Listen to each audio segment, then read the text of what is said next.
This last video about the building of the Third Republic in France will mostly be about the 1890s, a decade during which the young republic was still challenged, but in the end got successful, which probably made it stronger. First, we'll see that anti-republican protest was not dead. The first example is the Boulanger affair, known in French as la crise boulangiste. Boulanger was a general, and he was also the Minister of War. He was very popular because he was a tough nationalist. He was really preparing the French army and the whole country to future revenge against Germany. But he was also somebody who doubted that the Republic would be strong enough to wage this war.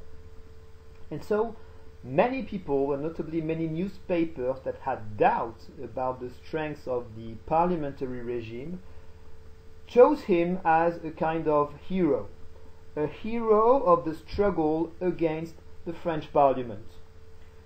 We call that political movement anti-parliamentary. It is an interesting adjective because it illustrates the fact that it was difficult at that moment to say that you were completely against the Republic, because restoration of monarchy was not really an option anymore. But the aspect of the Republic that was criticized was the very huge power of the Parliament, the importance of debate, the importance of the Parliament supporting a government or being able to overthrow it. For the people that were really focused on the strength of the country, they believed too much Parliament meant too much divisions, and so weakened the Republic in the end. If we look at this front page from a newspaper, we can see General Boulanger on the brink of taking over the Bastille again. Of course, the real Bastille was destroyed, but this building here is a symbol of the fact that some people believed Parliament should be, if not destroyed, at least weakened, if you wanted the Republic to be strong. One thing must be said about the lack of popularity of Parliament at that moment, which was also due to the economic context, which was rather bad, so people were angry, and in particular to the fact that many scandals of corruption had been published in the press involving some deputies. And so many people in France believed that, the people that were at the head of the state, elected in Parliament, were people that were there only to make money and were not honest. The strategy of Boulanger was exactly what is illustrated on the caricature here, where you can see a cannon in the background which reads Suffrage universel. Actually, Boulanger's strategy was to run for any election when a deputy had to be replaced. You call that a by-election. Anytime there was a by-election, Boulanger was a candidate and he was elected, and he immediately resigned. But he used this strategy to show how popular he and his ideas were. And after an election in Paris, which he had won, he was marching the streets of the city with his supporter. And on that day, he was on the brink of trying a coup d'etat against the Parliament. But eventually, he refused. And the story ended in a strange way, because Boulanger was arrested, he managed to go in exile, and he committed suicide the next year. But nevertheless, the Boulanger affair had shown that the Republic could still be threatened. Another element of the environment of the early 90s was the presence of some anarchist unrest. The anarchists, that is to say the people that believe that any form of state is bad because it's a tool in the hands of the bourgeoisie to oppress the working class. The anarchists were not numerous, but some of them were extremely motivated and radical, and some of them used violence. Two examples: in 1893, a man called Auguste Vaillant put a bomb in the assembly, and the next year the President of the Republic, Sadi Carnot, who was born in Limoges by the way, was assassinated by an Italian anarchist. So in this context, the Republicans understood that the regime was not absolutely secure. And this is when the Dreyfus affair broke out. The Dreyfus affair has many interests. It's a very interesting event, but politically it was also a moment of danger for the Republic. The story started like almost like a movie or a book about spies, because the intelligence service of the French army realized that some information was being transmitted to Germany, and so that there was a traitor somewhere in the French army. The evidence that was used was this piece of paper known as Le Bordereau, and because of the handwriting here, a man was found, and this man, who was accused of being the traitor, was Captain Alfred Dreyfus. He was judged and he was convicted for treason. Nobody really believed that he could not be guilty. It must be said that he had two characteristics in his identity that were interesting for the people of those days. He was from Alsace and he was a Jewish. So Alfred Dreyfus at that moment, well, nobody really cared about him. He was judged, he was condemned, he was degraded, which means that he was excluded from the army, and with this ceremony of great dishonor, and he was sent to prison on the other side of the world in Guyane.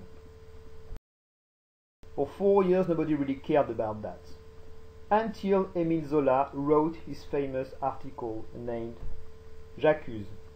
Why did Zola write this article? He wrote it because, in fact, after an inquiry made by a guy called Picard, the real culprit was found.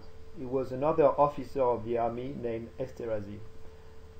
In fact, the trial of Esterhazy, which was made within the army, like the one of Dreyfus, led to his acquittal.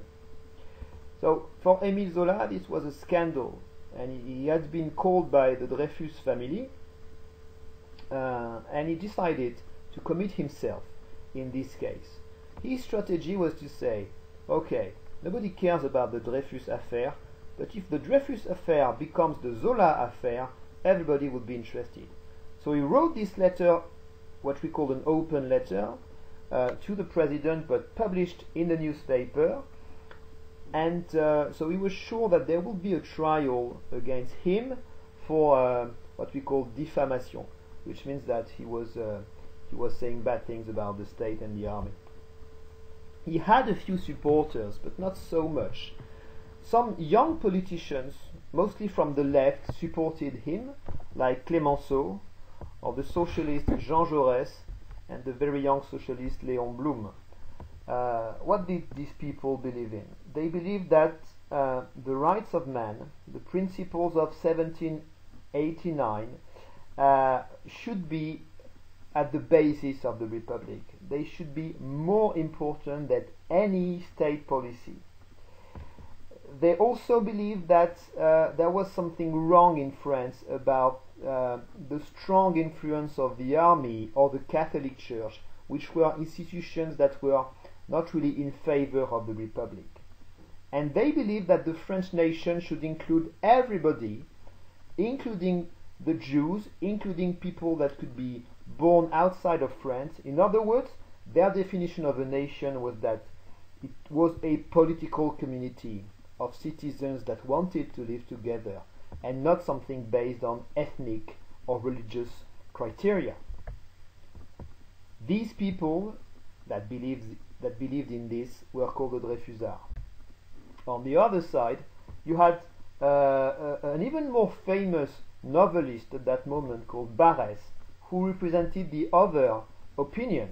Look at this text by Barrès, where he says, famously, que Dreyfus est capable de trahir, je le conclus, de sa race. Like Barrès, many people in France were anti-Semitic people. They had anti-Semitic opinion, which means they hated the Jews. Edouard Drumont was probably the prince of anti-Semitics. And it's a shame to realize that, but even some painters like Auguste Renoir were also taking part in this movement that has been remembered as the anti-Dreyfusard movement. For them, the honor and the authority of the army and the Catholic Church were more important than the rights of man. And they believed that France was more important than the Republic. What they wanted to do was to fight for the strength of France, which could mean fighting the enemy without, that is to say, the Germans, for example, but also, if necessary, the enemy within, which could mean the Jews.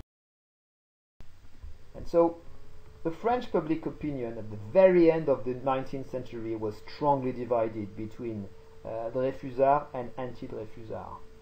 This cartoon is a famous illustration of this. Okay, and that was really the mood in the country at that moment. Such levels of violence may seem strange today, but if you look at Edouard Drumont's writings in his newspaper called La Libre Parole, I mean, he was proud to be an anti-Semitic man.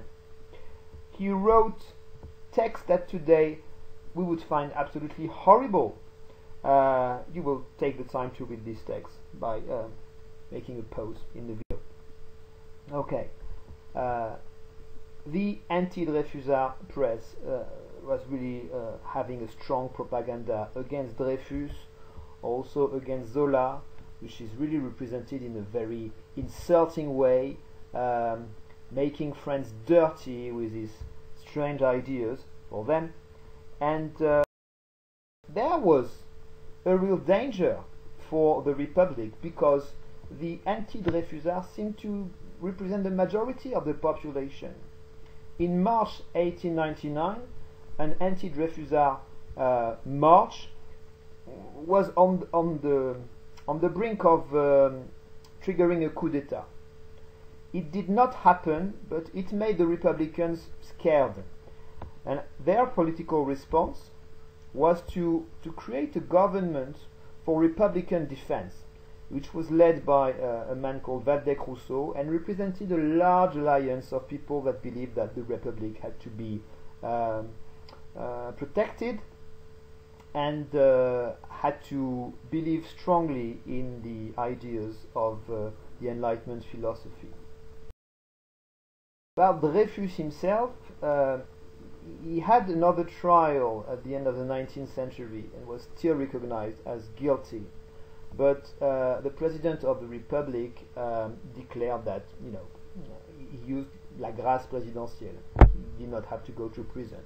But only in 1906 was he reintegrated in the army. The interest of the Dreyfus affair for politics was that the Dreyfusard vision of Republic eventually won over, and it was a defining moment for the French Republic. And this moment explains what came next.